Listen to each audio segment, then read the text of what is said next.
Hello everyone, अस्सलाम वालेकुम। उम्मीद है कि आप सब ठीक और खैरियत से होंगे। और आपको पता है कि हमने जो लॉ ऑफ टावर्स के जो लेक्चर्स थे, वीडियोस थे, टॉपिक्स थे, वो तकरीबन सब हमारे कंप्लीट हो गए।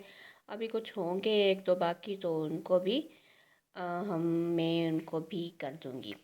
तो लेकिन मैंने अब जो है लॉ ऑफ टावर्स के बाद कॉन्ट्रैक्ट एक्ट 1872 यानी कि कॉन्ट्रैक्ट लॉ के ऊपर जो है स्टार्ट कर दिए हैं ये अपने जो टॉपिक्स हैं उसके, और उसके जो अब इसमें हम क्या क्या पढ़ेंगे, पहले मैं इन शॉर्ट बता देती हूँ कि हम ये पढ़ेंगे कॉन्ट्रैक्ट एक्ट कॉन्ट्रैक्ट लॉ में।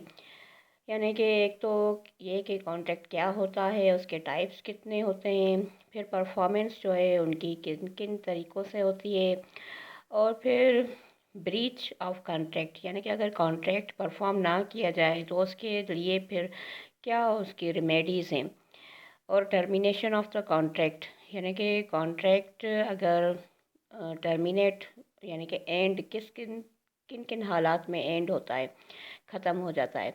फिर एजेंसी है, प्लेज है, guarantee, surety, wagering and contingent contracts, ये सब और इनसे जुड़ी जो जितनी भी टॉपिक्स है वो हम कॉन्ट्रैक्ट लॉ कॉन्ट्रैक्ट एक्ट में पढ़ेंगे। और इस तरह से पढ़ेंगे कि हमारे जो एमसीक्यूज़ हैं वो भी सॉल्व होते जाएं, रिटन में भी हमें डिफ़िकल्टी ना हो, इंटरव्यू में भी।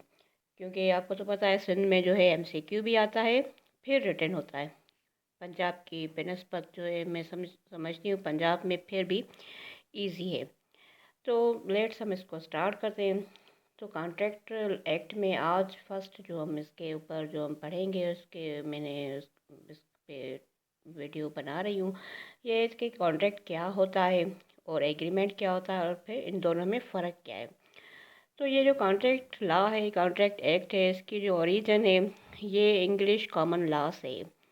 टॉर्ट्स लॉ भी कॉमन लॉ से था, लेकिन ये भी जो है इंग्लिश कॉमन लॉ से। इंग्लिश कॉमन लॉ और कॉमन लॉ में जो डिफरेंस है वो बस जस्ट इतना है कि जिन अंग्रेज़ी मुल्कों में जहाँ अंग्रेज़ी बोली ज़बान जो है, लैंग्वेज है जिनकी इंग्लिश, अगर कॉमन लॉ वहीं पे फॉलो हो तो फिर वो इंग्लिश कॉमन लॉ कहलाता है। अगर हमारे जैसे ममालिक में हो तो फिर वो सिंपली हम उसको कहते हैं कॉमन लॉ। तो ओरिजिन जो है कॉन्ट्रैक्ट एक्ट कॉन्ट्रैक्ट लॉ की, ये कॉमन लॉ से ही है। और अभी लेकिन इस वक्त चूँकि इसके ऊपर जो है लेजिस्लेशन हो चुकी है, और ये एक इनेक्टमेंट यानी एक्ट की सूरत में, एक कोडिफाइड लॉ की सूरत में अब यहाँ पर मौजूद है। और जितने भी इसके जो टॉपिक्स और प्रिंसिपल्स हैं वो सेक्शन वाइज जो है मौजूद है। तो अब हम पढ़ते हैं कि एग्रीमेंट और कॉन्ट्रैक्ट क्या होता है। अब कॉन्ट्रैक्ट को समझने के लिए पहले हमें एग्रीमेंट पढ़ना ज़रूरी होता है। एग्रीमेंट जो होता है तो पहले हम उसी को समझते हैं और पढ़ते हैं। ये जो एग्रीमेंट है, एग्रीमेंट की फॉर्मेशन जो है वो तीन जो बातें हैं उसी पर डिपेंड करती है। एक तो ये कि प्रपोज़ल हो, फिर ये कि ऑफ़र हो। प्रपोज़ल या ऑफ़र यानी कि कोई एक पर्सन जो है या पार्टी जो है प्रपोज़ल करे या ऑफ़र करे, और फिर एक जो दूसरी पार्टी है उसको एक्सेप्ट भी करे। तो फिर वो जो है, अब सिर्फ प्रपोज़ल और ऑफ़र है तो फिर ये बन जाता है एक प्रोमाइस। इसको प्रोमाइस कहते हैं अपने लीगल टर्म्स में।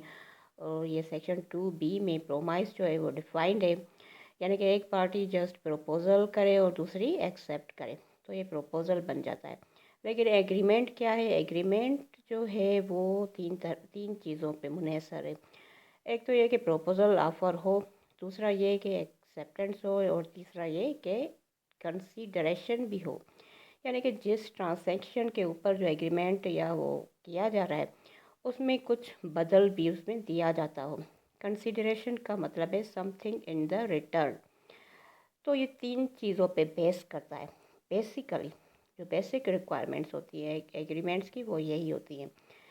अब डेफिनेशन इसकी क्या है? एग्रीमेंट जो है वो section 2E of the contract act में डिफाइंड है, और उसके मुताबिक जो है वहाँ जो डिफ़ाइन किया गया है इस तरह से कि एवरी प्रोमाइस और set of promises forming the part of consideration for each other is called agreement. अब यहाँ पर बात क्लियर हो गई कि एवरी प्रोमाइस मतलब प्रपोजल एक्सेप्टेंस दोनों हो, और set of promises. Set of promises यानी एक भी ट्रांसैक्शन के ऊपर एग्रीमेंट हो सकती है, और सेट ऑफ प्रोमाइसेस मतलब बहुत भी तरह के प्रोमाइसेस उसमें आ सकते हैं। Which forming the part of consideration for each other, यानी कि वो हो तो सही एक्सेप्टेंस एंड ऑफर, लेकिन किसी भी ट्रांसैक्शन के ऊपर हो और उसके बदल में कुछ दिया गया हो। मिसाल के तौर पे सेल है, कुछ भी कोई भी तरह की ट्रांसैक्शन हो सकती है। ठीक है, अब मतलब अब यहीं इसी जो डेफिनेशन है इससे ये क्लियर हो जाता है कि कॉन्ट्रैक्ट के लिए सिर्फ कंसीडरेशन ज़रूरी नहीं, बल्कि एग्रीमेंट के लिए भी ज़रूरी है। यानी कि agreement without consideration is also wide. उसके बिना एग्रीमेंट नहीं बन सकती, वो फिर खाली सिर्फ होगा प्रोमाइस। लेकिन अगर एक कंसीडरेशन भी होगी तो फिर वो बन जाएगा एग्रीमेंट। ठीक, अब ऐसी जो एग्रीमेंट है इसके बहुत तरह के टाइप्स होते हैं। एक तो है सोशल एग्रीमेंट्स भी होती हैं, रिलीजियस होती हैं, डोमेस्टिक, कमर्शियल और पर्सनल नेचर की भी हो सकती है। मिसाल के तौर पे मेरे कोई जो थे सोशल ओकेजन थे, मैंने आपको इनविटेशन दिए तो ये एक सोशल एग्रीमेंट है। रिलीजियस होती है या डोमेस्टिक होती है, मिसाल के तौर पे कोई विल करता है, या फिर यूं कि कोई जो है बड़े होते हैं बहुत सारे घरों में, आपसी क्या होता है कि वो बचपन में बच्चों के जो है रिश्ते करते थे, तो ये भी एक तरह के डोमेस्टिक और रिलीजियस एग्रीमेंट्स ही होते हैं। तो अब हम समझते हैं कि कॉन्ट्रैक्ट क्या होता है। ये जो कॉन्ट्रैक्ट होता है ये इसमें इसकी डेफिनेशन कुछ यूँ बनती है कि an agreement enforceable by the law is called contract. यानी कि जो एग्रीमेंट, अब एग्रीमेंट यानी कि कॉन्ट्रैक्ट में एग्रीमेंट का होना मस्ट है। ठीक है, अब दूसरी इसमें पॉइंट आ जाती है इन्फोर्सेबल बाय द लॉ। अब वो एग्रीमेंट ऐसा हो कि इन्फोर्सेबल बाय द लॉ हो, यानी कि इन्फोर्सेबल का यहाँ पे मतलब यहाँ पर बनता है कि एग्रीमेंट सिर्फ वही कॉन्ट्रैक्ट हो सकती है जो लॉ के तहत इन्फोर्सेबल हो। इसका मतलब क्या हुआ? और इसका मतलब ये बनता है कि ऐसे एग्रीमेंट्स जो एक लीगल जो रिलेशन है या लीगल ऑब्लिगेशन है, या फिर जो है एक मतलब लीगल जो ड्यूटी है वो क्रिएट करती हों, ऐसी जो एग्रीमेंट्स होती है। और फिर अगर वो तोड़ दी जाएँ, ब्रीच कर दी जाएँ, परफॉर्म ना की जाए, तो उसके अगेंस्ट जब हम कोर्ट जो है जा सकते हो, लिटिगेशन में जा सकते हो, मुकदमाबाजी कर सकते हो। इस टाइप की जो एग्रीमेंट्स होती हैं जो एक लीगल जो है करेक्टर रखती हों या लीगल ऑब्लिगेशन क्रिएट करती हों अपने नेचर में, तो वो एग्रीमेंट जो है इन्फोर्सेबल होती है बाय द लॉ, और उसी को कहते हैं कॉन्ट्रैक्ट। लेकिन सारी एग्रीमेंट्स इस तरह नहीं होती। अब इसी के लिए कहा जाता है कि ऑल जो कॉन्ट्रैक्ट्स है these are agreements, but all agreements are not the contract, क्योंकि एग्रीमेंट सिंपल भी हो सकती है और लीगल करेक्टर रखने वाली एग्रीमेंट भी हो सकती है। मिसाल के तौर पे मैंने जो है यहाँ पे सोशल जो इनविटेशंस हैं, सोशल इनविटेशन में कोई क्या लीगल ऑब्लिगेशन बनती है? नहीं बनती। अगर मैं आपको इनवाइट करूँ और आप ना आए मेरे किसी ओकेजन में, तो क्या मैं आप पर केस फाइल कर सकती हूँ? No, because such type of जो एग्रीमेंट्स है वो कोई लीगल जो ऑब्लिगेशन है या क्रिएट नहीं करती, और लीगल जो करेक्टर उसमें कोई ऐसा नहीं है। लेकिन ऐसी एग्रीमेंट्स जो एक लीगल करेक्टर रखती हों और लीगल ऑब्लिगेशन क्रिएट करती हों, वो कॉन्ट्रैक्ट कहलाएंगी। मिसाल के तौर पे अब हम मॉर्गेज करते हैं, लीज़ करते हैं, लीज़ पे हम पट्टे पे देते हैं, प्रॉपर्टी सेल करते हैं, मॉर्गेज करते हैं। अब ये चीज़ें कॉन्ट्रैक्ट हैं वो जो है, क्योंकि ये एग्रीमेंट तो है ही, क्योंकि every contract is a agreement.